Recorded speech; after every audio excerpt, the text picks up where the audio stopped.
വൈക്കം മുഹമ്മദ് ബഷീറിന്റെ ഓർമ്മദിനത്തിൽ അദ്ദേഹത്തിന്റെ പ്രിയപ്പെട്ട കഥാപാത്രങ്ങളെ പുനരാവിഷ്കരിച്ചിരിക്കുകയാണ് ഒരു കൂട്ടം വിദ്യാർത്ഥികൾ. കൊല്ലം ചിന്നക്കട ക്രേവൺ സ്കൂളിലെ വിദ്യാർത്ഥികളും അധ്യാപകരും ചേർന്നാണ് ബേപ്പൂർ സുൽത്താന് ആദരവൊരുക്കിയത്. എല്ലാ കഥാപാത്രങ്ങളും ഒരുമിച്ച് സമ്മേളിച്ചത് കാഴ്ചക്കാർക്കും പുതിയ അനുഭവമായി. പാത്തുമ്മയും അവളുടെ പ്രിയപ്പെട്ട ആടും, ആനവാരി രാമൻ നായരും എട്ടുകാലി മമ്മൂഞ്ഞും, ഒറ്റക്കണ്ണൻ പോക്കറും സാറാമയും അടക്കം അനുവാചകരെ ചിന്തിപ്പിക്കുകയും ചിരിപ്പിക്കുകയും ചെയ്ത കഥാപാത്രങ്ങൾ മണ്ണിലേക്ക് ഇറങ്ങി വന്നത് കാഴ്ചക്കാർക്ക് കൗതുകമായി. കൊല്ലം ചിന്നക്കട ക്രേവൺ സ്കൂളിലെ വിദ്യാർത്ഥികളും അധ്യാപകരും ചേർന്നാണ് ബേപ്പൂർ സുൽത്താന് ചിന്നക്കട ബസ് ബേയിൽ ആദരവൊരുക്കിയത്. പാത്തുമ്മയുടെ ആട് എന്ന നോവലിലൂടെ ബഷീർ പ്രസിദ്ധരാക്കിയ കുടുംബസ്നേഹി മൂത്ത സഹോദരി, ബാല്യകാല സഖി എന്ന നോവലിലെ നായകൻ മജീദ്, നായിക സുഹറ, പള്ളിക്ക് എന്തിനാ പൊൻകുരിശ് എന്ന ന്യായത്തിൽ പൊൻകുരിശ് മോഷ്ടിച്ച ആളാണ് തോമ.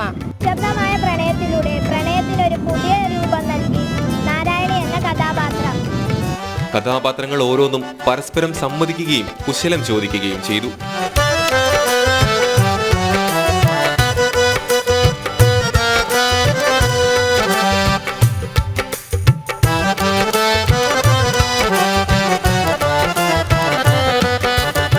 ഇതിഹാസ സാഹിത്യകാരന്റെ കഥാപാത്രങ്ങളായി മാറാൻ കഴിഞ്ഞതിൽ കുട്ടികളും സന്തോഷം പ്രകടിപ്പിച്ചു. എന്റെ കഥാപാത്രം പാത്തുമ്മയായിരുന്നു. എനിക്ക് ആ കഥാപാത്രം വളരെയധികം ഇഷ്ടപ്പെട്ടു. ഈ കഥാപാത്രം തന്ന എന്റെ അധ്യാപകർക്ക് ഞാൻ ചെയ്ത കഥാപാത്രം പൊൻകുരിശ് തോമ. എല്ലാവരും പൊൻകുരിശ് നട്ടെന്നൊക്കെയാണ് പറയുന്നത്. പിന്നെ ഈ ക്യാരക്ടർ എന്റെ ടീച്ചർമാർക്ക് നന്ദിയുണ്ട്. ബഷീറിനെയും കഥാപാത്രങ്ങളെയും പുതിയ തലമുറയ്ക്ക് കൂടി മനസ്സിലാക്കാനാണ് പരിപാടി സംഘടിപ്പിച്ചതെന്ന് സ്കൂളിലെ പ്രധാനാധ്യാപകൻ പറഞ്ഞു. ഒരുപക്ഷെ പുതിയ തലമുറയ്ക്ക് മറന്നുപോയ പല കഥാപാത്രങ്ങളും ഇതിലൂടെ ആവിഷ്കരിക്കാനും അതുവഴി കുട്ടികൾക്ക് ഈ കഥാപാത്രങ്ങളെ അവരുടെ മനസ്സിൽ എന്നേക്കുമായി നിലനിർത്താനും ശ്രമിക്കുന്ന ഒരു കാര്യമാണ് ഞങ്ങൾ ചെയ്യുന്നത്.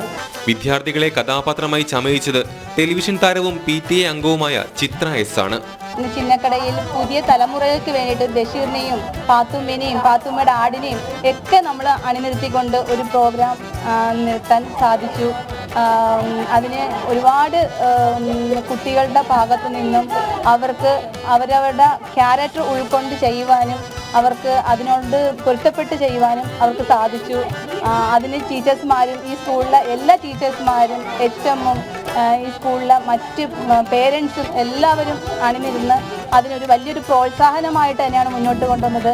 നമ്മളെ മൺമറിഞ്ഞു പോയ ഒരു കഥാപാത്രത്തെ വീണ്ടും പുതിയ തലമുറയിലേക്ക് കൊണ്ടുവരുന്ന രീതിയിൽ കൊണ്ടുവരാൻ സാധിച്ചത് അത് വലിയൊരു അഭിമാനമായി കരുതുന്നു. വിശ്വസാഹിത്യകാരൻ വൈക്കം മുഹമ്മദ് ബഷീറിന്റെ 30ാം ഓർമ്മദിനത്തിന്റെ ഭാഗമായാണ് ചടങ്ങുകൾ സംഘടിപ്പിച്ചത്. ജനം, കൊല്ലം.